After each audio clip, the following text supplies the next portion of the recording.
Live from the town of Babylon, New York, but also from where you were, Agnes? Islip Terrace. Islip Terrace. Islip Terrace. This is Ryan O'Neill Williams from I Love Babylon, and today my co-host and guest is going to be Agnes Amasano from Tax Professionals. Yeah, Agnes, you are almost Jamaican at this point because you do tax Okay. work.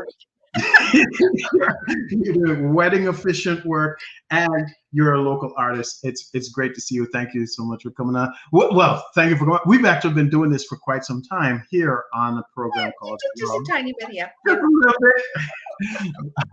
Love, Death, and Taxes, and it's P.S. I Love You Day, and we wanted to talk about what's going on in mental health and mental health awareness. So let's get started.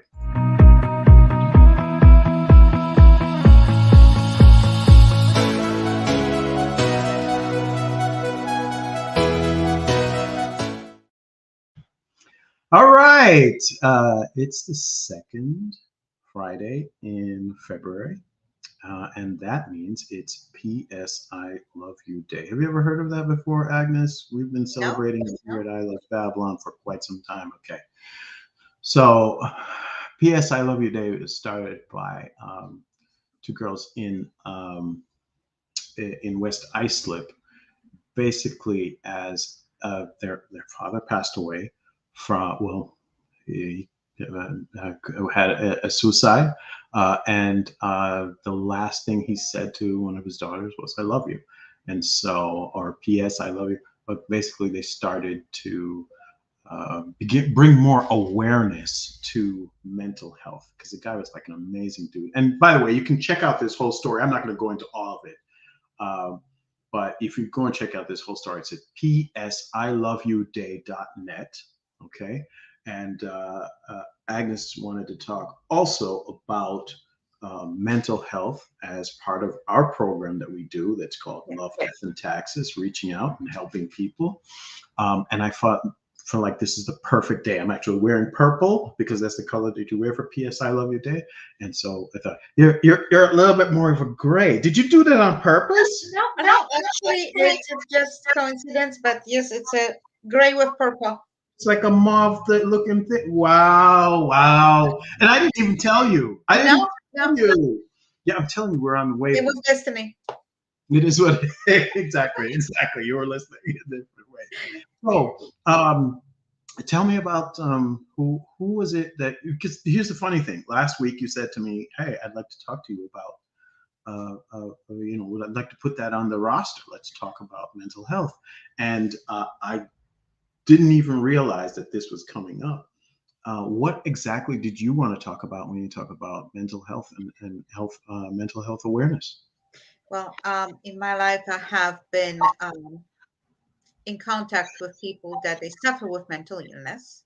Mm-hmm. And just recently, from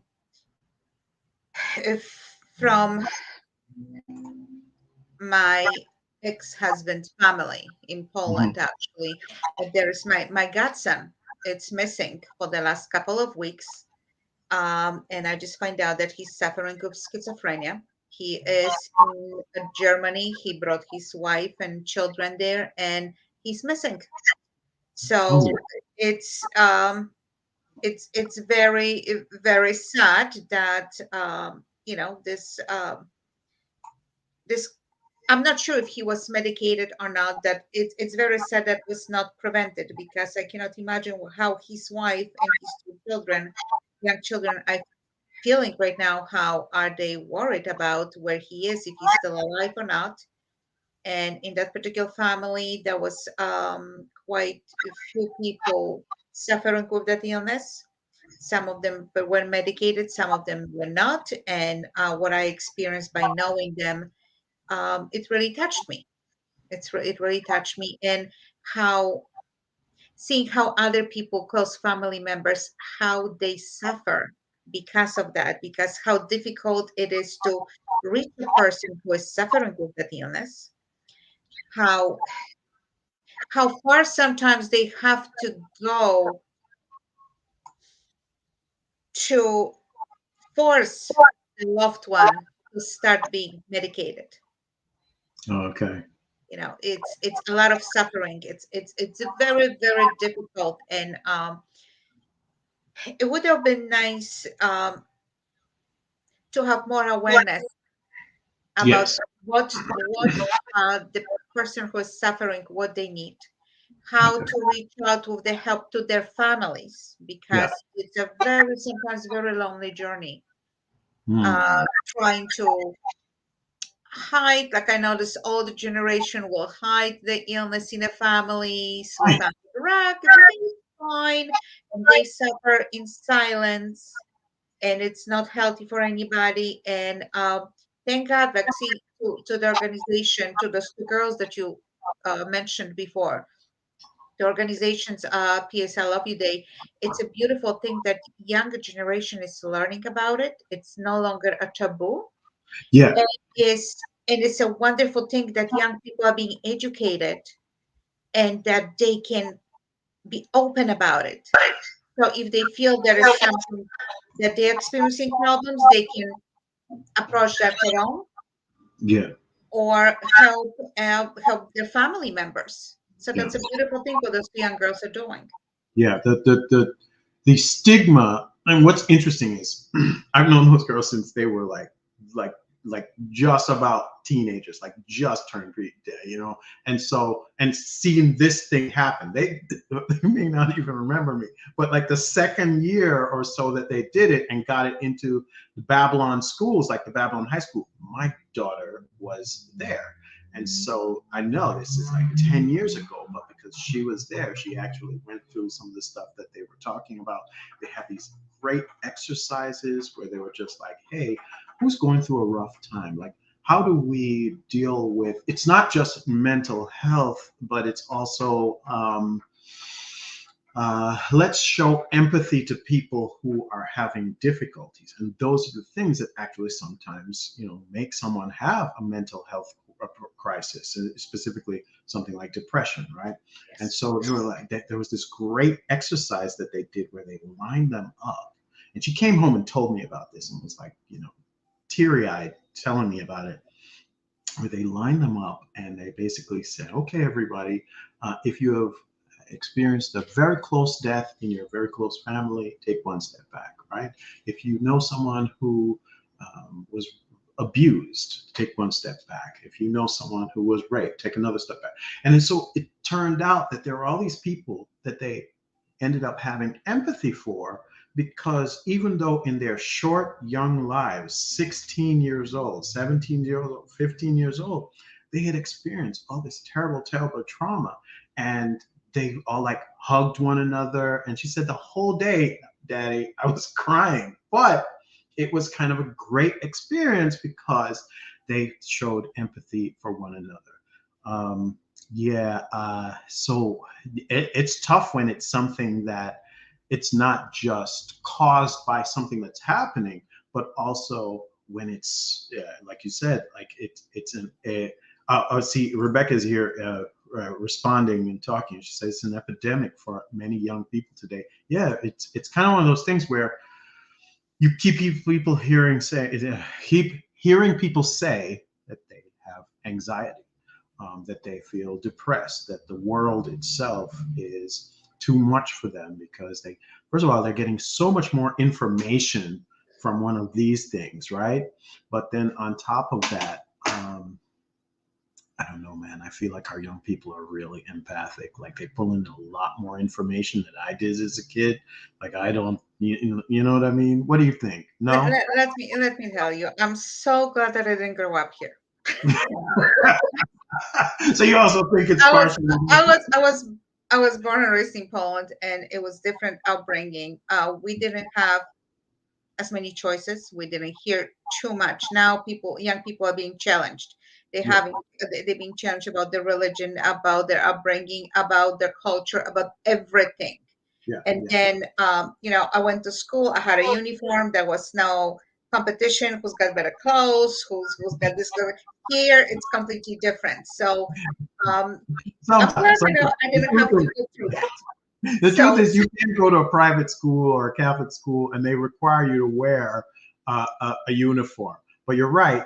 In Jamaica, where I am from, every school was expected to wear a uniform. There's Yes. no competition. I mean, if you got a nicer pair of shoes than somebody else, fine. But honestly, your parents knew you were wearing those dang shoes to school, so they weren't getting you anything that Coming expensive. home, getting them off. Yeah. Yeah, Yeah. if you wore the nice fancy church shoes for one day, it was because something was wrong with the other ones.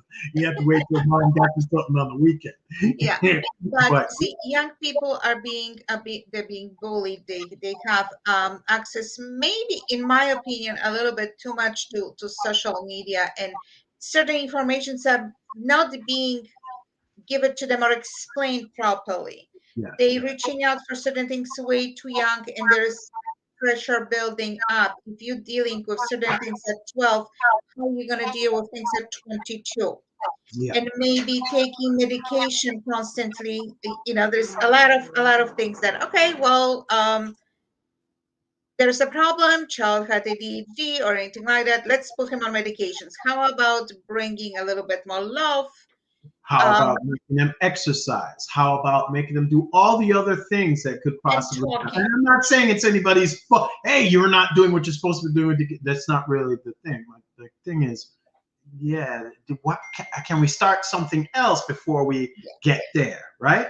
That would be Talking, great. talking, and talking to Right. make sure that this child, maybe the first 10 times, it's not going to hit them that, okay, I have someone who understands me or trying to understand me. But maybe after the 11th conversation, it will kick in that, you know what, there's a love person who loves me, who accepts me, who understands me. Maybe after talking, explaining how I feel, maybe they can help me instead just putting medications.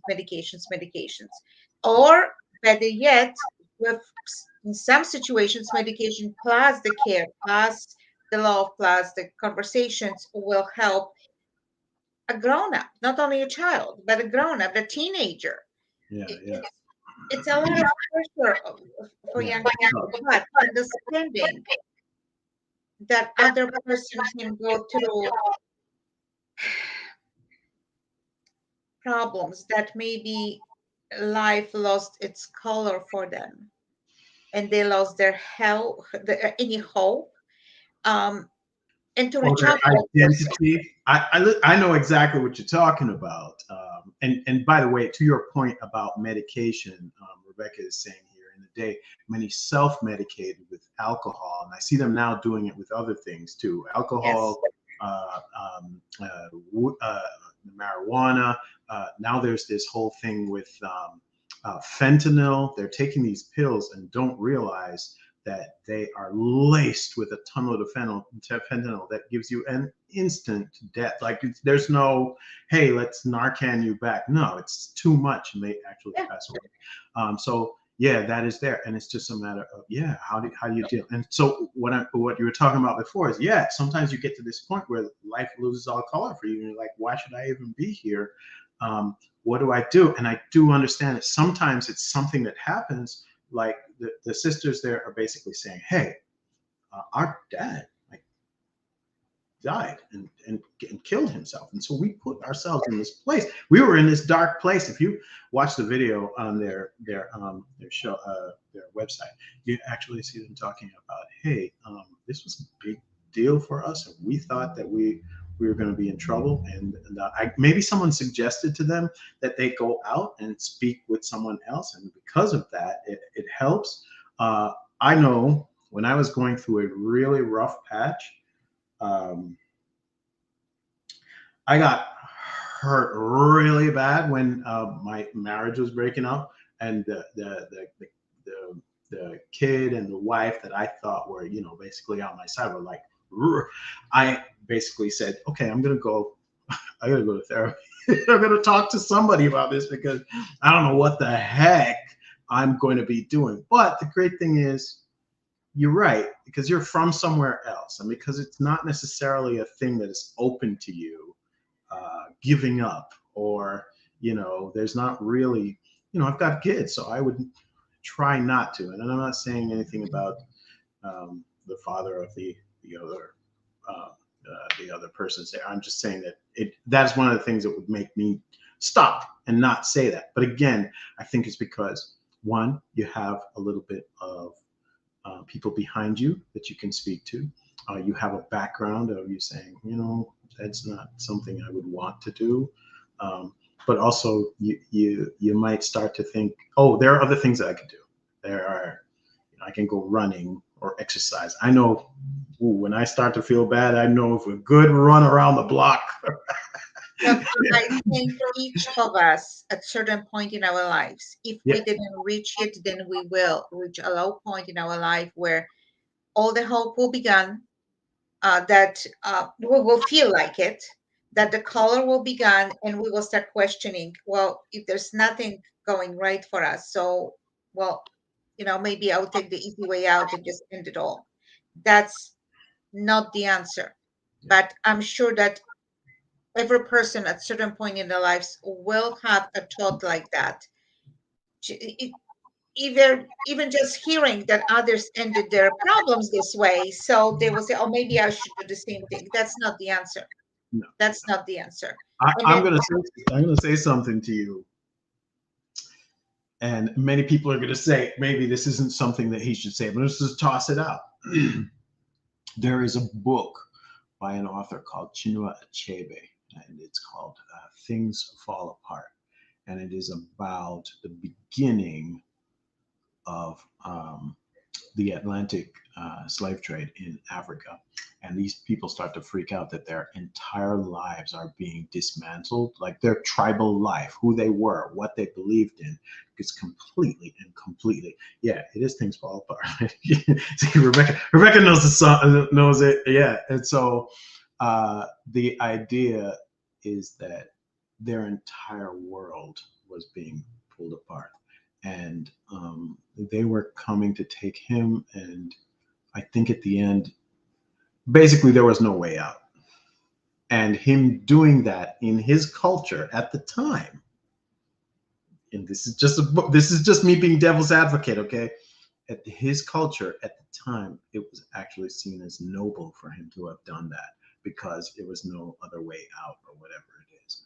But in most of the cases, especially in 22nd century, 21st, 22nd, because I say 22nd century because things are moving so fast now. Every 6 months, we like double everything. That there's, I don't know if there's really, it would be difficult. I know things are difficult today. We had a earthquake a couple of days, like a week ago.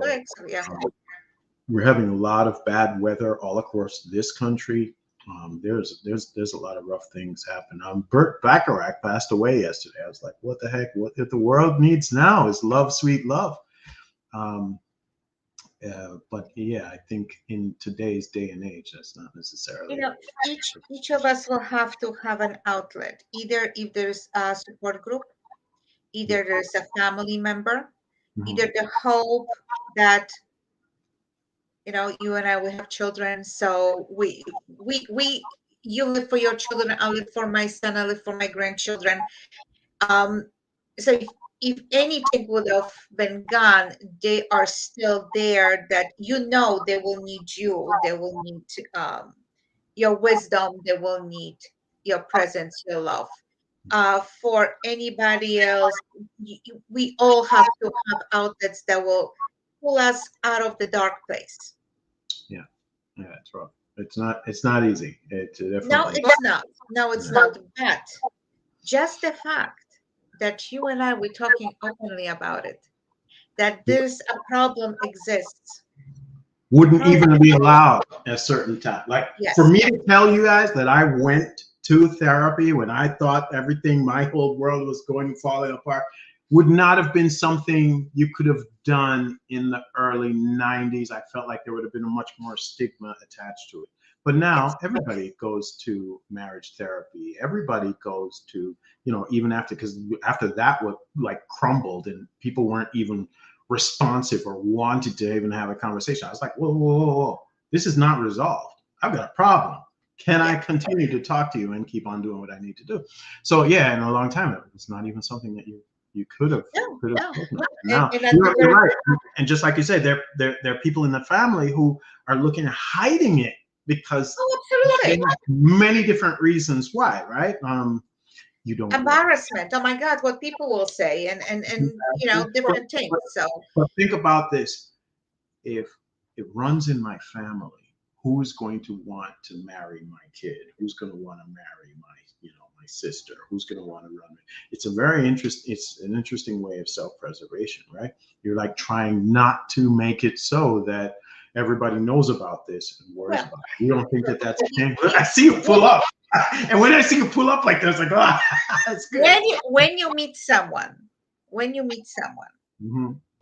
you love that person with all the imperfections. You There's should. not a person that's not you should. There's not a person exists that we don't have abilities to go there to God and say, okay, God, I don't want to have this or this or that. Take it out and put this and this in me. That's not an order. You don't have that order. I saw there are a lot of people. I saw that there are a lot of people who do that though. There are a lot of people, they think they're putting together a Lego man or a Lego woman. They want to take some things and leave the other things. Or they're getting married and they want, oh, I like that vow, but I don't like that one right Oh, I there. had that. Actually. I have couple brides who asked me to not to say till death do us part. We substitute with till the end. Okay. Because I officiate civil ceremonies. Yeah. So, till the end, I guess we'll divorce or someone better comes along, wherever. The end is to be determined. Yeah. TBD. That's right. That's right. We don't know about all this Yeah. honor and obey stuff. I don't know about doing any of that. Oh, till death do us part. How about till death of our love?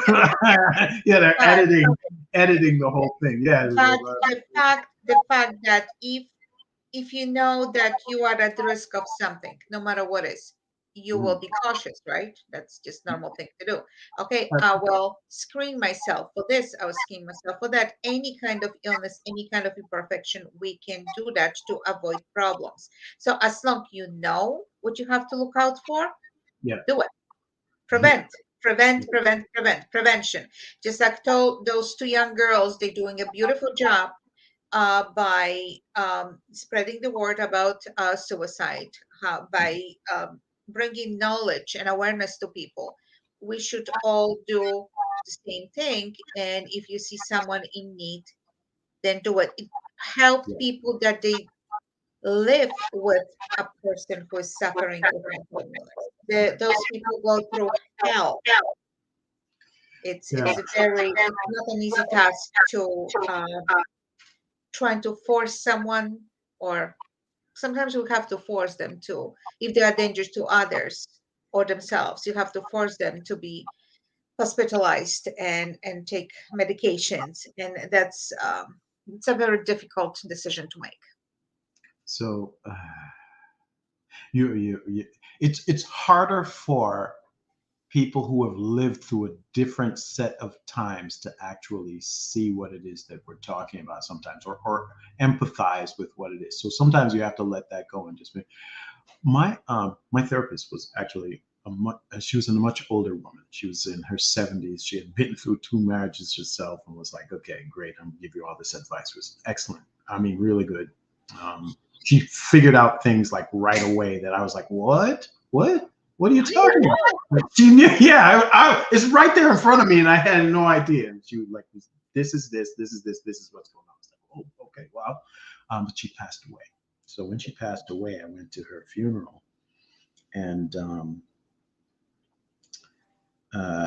in fact, her husband, who was a great guy, was still a great guy. He's just still alive.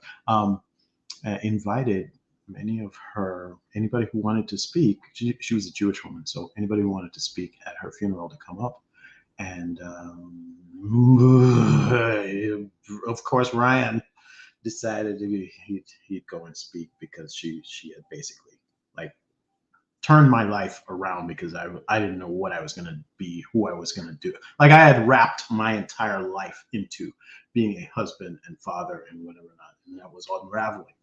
And she had basically said to me, "No, forget who you were before you screwed yourself up." and so when I went to her funeral, and he asked me to come up and speak, like I had helped him set up this whole thing behind the screen, and basically it was great. It was really good. It was a celebration of her life. It was not one of those memorial things.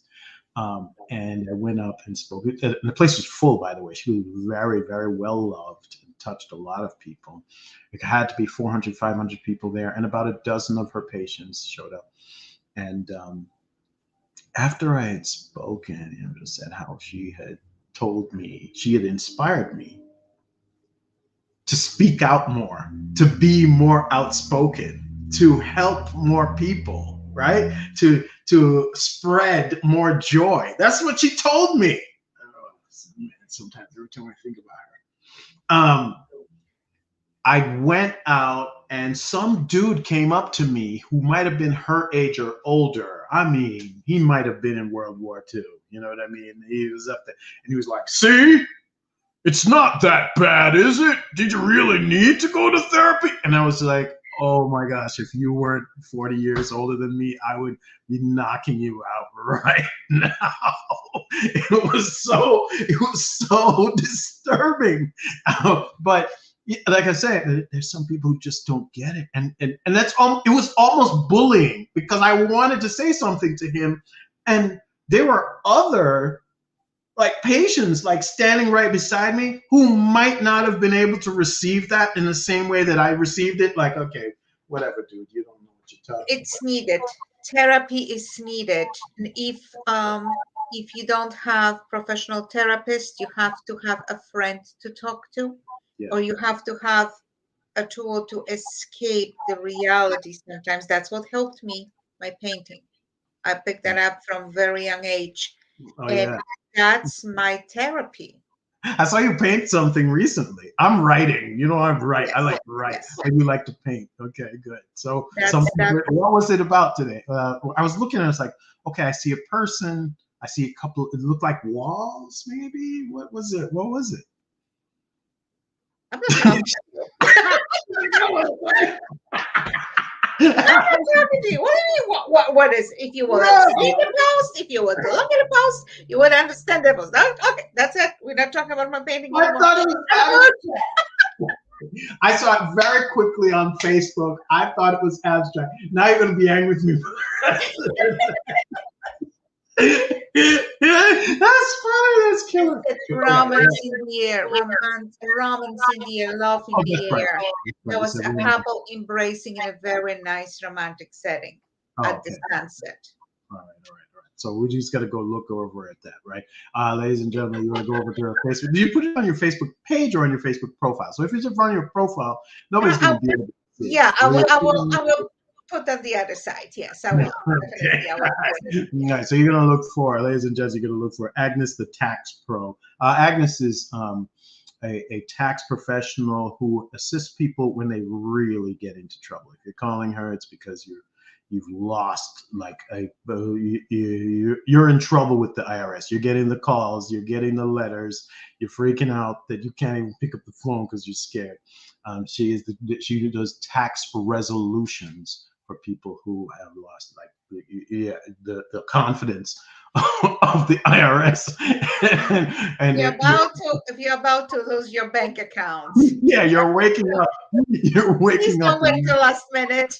You're waking. Actually, did you see that they were saying that we should slow down? Like some of us need to slow down and not send in our taxes too early. I thought I saw some notice about that. No, you didn't see that, and we shouldn't talk about that. No.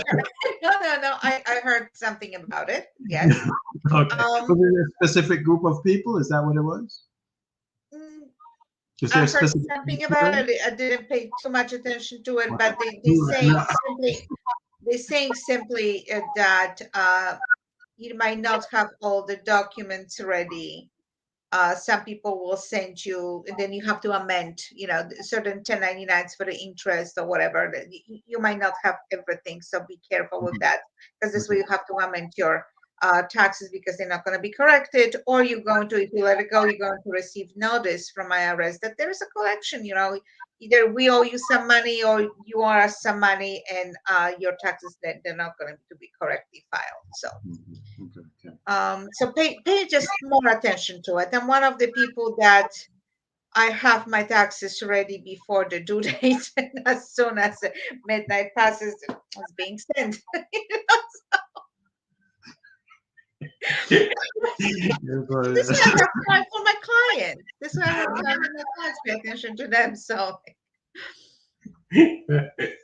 All right, so ladies and G's, what are we up to? We're up to 30 minutes, so I'm going to start winding down. I want to say, first of all, thank you so much again first of all, to allow me to show this to all my people on I Love Babylon. We do this little thing on Fridays called Love, Death, and Taxes, where we talk about, the inescapable things of life, those three things: love, death, and taxes. And no matter what you're going to come in contact with them at some point in time. And we usually do that over on Agnes's page, it's Agnes the Tax Pro. And of course on YouTube, we're streaming live on YouTube right now too. But this is a great way for you to get some information about whatever is going on, but also like a fun thing that we do on Fridays instead of, because we're old and silly, we do this instead. Hey, talk for yourself. Women in all that they're stronger and sweet. They're just like the wine. Okay. So. Yeah, I keep looking at the calendar. And I was born in 1973, and so this year. Are you still a puppy? Yeah. You're like, whatever. But that 50 is coming up, and I'm like, oh, really? You're talking to your grandmother here. That hasn't happened to me yet, so I'm kind of good for on that for just a little while. That hasn't happened. You're a very proud grandmother, so Okay. And honestly, I would be proud, but at the same time, it's like not the thing that I'm not. You're honestly. Is anybody ever ready? I mean, were you ready? No. No. Okay. I don't know. I was just very happy. Yeah. It's not like, okay, at this point in my life, I mean, my son is grown, so he started his family, so it's going to happen sooner or later. And when it happened, it was the most beautiful message that I received, and I was sharing them with everybody. It's like, I'm gonna be a grandma! Oh my God! The tears of joy. There's the love part. That's right. Absolutely. Yeah. So, ladies and gents, I am going to refer you to check out what. Maybe I can show it on the screen here for just a second. I'm going to share my screen and show you guys. Maybe not the full-on video, but I do want you to check out the PS I Love You Day on psiloveyouday.net. Brooke's face is all in the middle of saying something and it looks wrong. But yeah, it's the sisters who actually started it. If you go to psiloveyouday.net, you can actually find out exactly what the founders are. I'm not sure that when I play this, the audio from the video will play. And so as a result, I'm kind of choosing not to do that right now. But this is an explanation, a quick explanation. Brooke and Jamie DePalma explained as the founders of PS I Love You about exactly what it is and how you can, you don't have to buy anything. You can, if you want to contribute to the you can do that, but you can literally just do the things that they were doing, which is basically being empathetic towards people who may have depression, who may have anxiety, who may have some sort of medical or mental health problem. You want to not be a bully. I don't know if we need to say that, but yes, that's what that is, bullying. And you just want to take care of yourself, some self-care. Either it's a little exercise, whether it's talking to people, whatever it is that you feel like you need to do to get out there and make it so that you are taking care of yourself and your thoughts. Don't ever lose hope. Don't ever lose hope. Yeah, try not to. All right, try not to. Agnes, you have anything else to say before we get going here? I'm glad that we are able to touch on the subject. It's very close to my heart. Having support, having understanding, knowing that this is no longer a taboo subject for a lot of people. We all going through some situations in our life, either in the past, and we don't know what future will bring. Let's hope for the best, but prepared for the worst. Just to know that there is hope. There are people that they can help. There are organizations that they can help. So educate yourself and help others. Great. Excellent. That's a great message. So, ladies and gentlemen, if you want to become a part of the conversation here at Love, Death, and Taxes, I want to hold on. I know I had a banner. Here we go. There you go. You want to send over some email to mailbag@lovedeathandtaxes.com. Basically, join the conversation. If you have some questions that you'd like us to tackle, if you have something that you would like to enter into the conversation, I mean, you could do that live like Rebecca was doing during this actual show today, but you can also send us an email and we'll pick it up and talk about whatever it is that you're talking about. Get to see a little of my whiteboard today. What do you think? I like it. Like it. I'm usually actually using it to block off my kitchen so everybody can't see what's going on in the kitchen. But I just wanted to move to a different place today to have a little more light, and as it works out, it works out.